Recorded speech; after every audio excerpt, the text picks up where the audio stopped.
Good day and welcome to my presentation. I'll be covering ethics in malaria.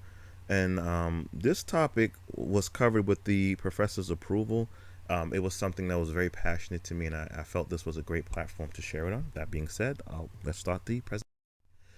So, important malarial facts. Malaria currently causes more harm to humans than any other parasitic disease. Malaria disproportionately. It affects low-income populations. Now, there's many joint efforts out there in trying to control it. And in the last couple of years, a lot of genetic and in physical interventions have been being pushed to avoid some of the chemical interventions like spraying in the water and other places where standing water might be. It's so interesting because when you look at the number, there are estimated 300 million cases of malaria. And to put that on a scale, if there are 7 billion people on the planet, we're talking in the ballpark of 4 to 5% of the world's population are estimated to be affected by malaria.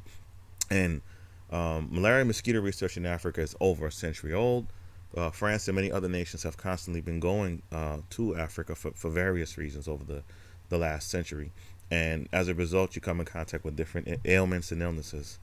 And again, it causes a consequence of high mortality in children, and it's associated with a lot of poverty. And the over reliance on anti-malaria drugs is leading to a resistant variants that we're starting to see, and the loss of the first drugs. So for this research, two articles that kind of piqued my interest. Obviously, since this is an ethical course, health research ethics in malaria vector trials in Africa, and the ethical aspects of malaria control and research. I wanted to really dive in and try to take a greater look and ensure that our adequate resources and information given to people that are participating in these research, and how has it changed over the last century.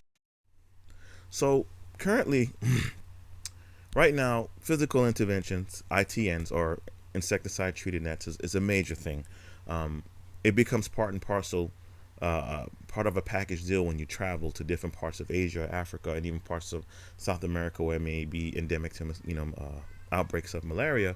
They make sure that you have a physical intervention. That's the easiest, it's the most affordable, and 9 times out of 10, it may be kind of beneficial. But there are times that people have, myself included, have experienced going to Africa using these nets, but nonetheless waking up, littered with mosquito bites. Another intervention obviously would be, medicinal chloroquine tablets. Now, when the French went into Africa, they were in the sub-Saharan region, close to what we now call Ghana, Nigeria, Senegal, etc., or what they call Francophone Africa. And mosquito are ubiquitous. So many different species of mosquitoes there. And where you find mosquitoes as vectors, obviously you're going to find the Plasmodium. And as a result, over time, they realized that, people that were affected with malaria, they responded well to quinine. Tonic water became highly used, especially in India as well. And this led to other interventions that now chloroquine became one of the drugs of choice. Methods used to study the malaria mosquito. One of the most controversial ones that I noticed in the study was what they call human landing catches. And again, when you're doing a body of research, it's understandable they're going to be a lot of risks associated with it. But what they've uncovered is that a lot of the people that participated may not have known the long-term effects, because it's not just the Plasmodium falciparum or the Vivarex that you have to protect these participants from. When they signed a waiver, they should have been given, in some cases, they weren't told that other diseases are associated with malaria, like Zika and other things, right? So, on the one hand, it was used, they use humans as bait to catch these female mosquitoes to try to understand the life cycle and try to have a better understanding of how we can control the Plasmodium.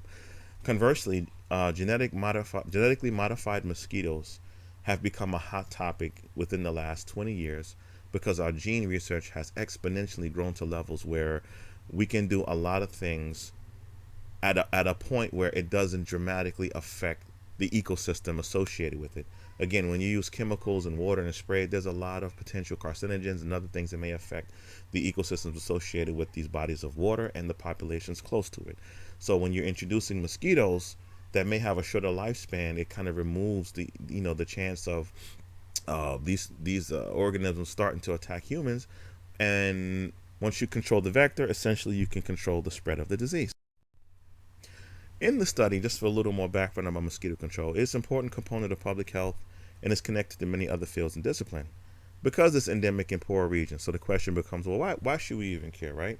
Wealthier, more developed regions have better control measures and a robust health support system. My family's from the Caribbean, and I remember my dad telling me years ago they got rid of dengue fever in the Caribbean, and it was through a joint effort through places like the United States, the great doctors in Cuba, and other places where they focus on every aspect of where dengue fever and other things were happening. And malaria is one of those things they focus on, and boom, through their interventions, you really never really hear about it in the Caribbean. So they were looking at how can we translate this to the African subcontinent to ensure we have the same level of success. Well, a lot of the African countries are not exactly tourist destinations. So that being said, a lot of interests are not there. But because we're living in an ever emerging world, COVID or SARS-2 should have taught the world that what happens in one area can drastically affect the next area, right? So here are some of the statistics. Estimated 300 million cases of malaria. That number is expected to go up. And again, 1 million deaths.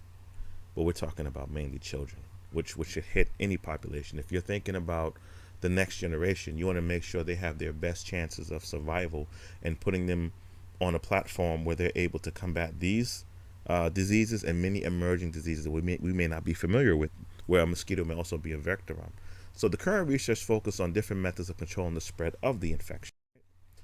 The case study conclusion: the epidemiology of malaria is a stark reminder of a global injustice in relation to disease risk and health outcomes.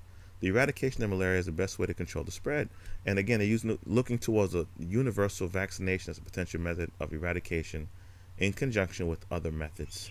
If we're looking at what happened in the media recently with the Omni variant of COVID-19, it shows that just because something is localized in one area doesn't mean it can't come to another area, right? If you're looking for the future, it's very relevant for our future direction because climate change is a reality. Whether proponents against the reality of climate change want to admit it or not, the world is drastically changing. Climates are changing. I remember being in a part of West Africa where I grew up at, where it was subtropical, and then going back a couple years later, recognizing the environment has drastically changed and become so arid that all the different flora of plants that grow there cease to grow there anymore. So these are micro ecosystems that essentially were wiped out. So if you translate that to the American subcontinent, areas where it was kind of temperate zones that were not conducive for these organisms or the mosquito to live and to flourish, now you may see that upwards of North America into Canada, the temperature may be conducive for the proliferation of these. That's why it's such an important topic. And again, on a global scale, this may get out of control. So it's best to have some handle on the situation now. So for the literature review, I looked up an independent study, and they will focus on genetic interventions. And it's an article that really highlighted the importance of efforts to really push the genetically controlled mosquitoes as a supplemental intervention, because gene-drive mosquitoes have a lifespan that doesn't allow the spread of the Plasmodium variants associated with malaria. Again, once you control the variant, you can control the disease. And as they put it, it will be, quote, an additional tool to complement nets and spraying by blocking the transmission of Plasmodium to humans. Once we can get to that and wipe it out completely, it helps a lot of different nations that struggle in places where they might not have adequate health care and it's out-of-pocket expenses. So now that money can be allocated for other things, because billions of dollars are spent every year in the poor regions, and a lot of times it's out-of-pocket, be it from a regional government agency or an NGO. And now if you eradicate the emergence of a potential pandemic level malaria explosion, those monies can be allocated to other health and educational things. So my personal analysis, it really affected my life when I was a child. I was affected by malaria. Born in the U.S., went to Africa with my father on an educational expedition that contracted malaria in a very beautiful town in Senegal called St. Louis. As a result, I knew firsthand that this was something I wouldn't wish on my worst critic. My body completely shut down. When we went to the doctor and he did an observation, I was literally out of here. Had it not been for the intervention of a local ethnobotanist chemist who a friend of my father knew and said, listen, this guy is really good. He's actually here studying different medicinal interventions with regards to disease. He quickly gave me an examination and said, okay, let me help him. Try this bark right here. So the chemical combination that he gave us was in the form of like a tea and a broth. It was utterly disgusting, but nonetheless, it was able to I guess boost my immune system. So I don't know what were the mechanisms of it, and this is why it intrigued me. This is something I really want to look into. Had I not ran into that man, I wouldn't be sitting here doing my presentation. So I'm utterly grateful to science for an intervention. So for me, if that can be something that may spark the next generation of research to where we finally see the eradication of not just this but other challenging diseases, that will be a beautiful thing. And I thank you for watching my presentation. Have a wonderful day.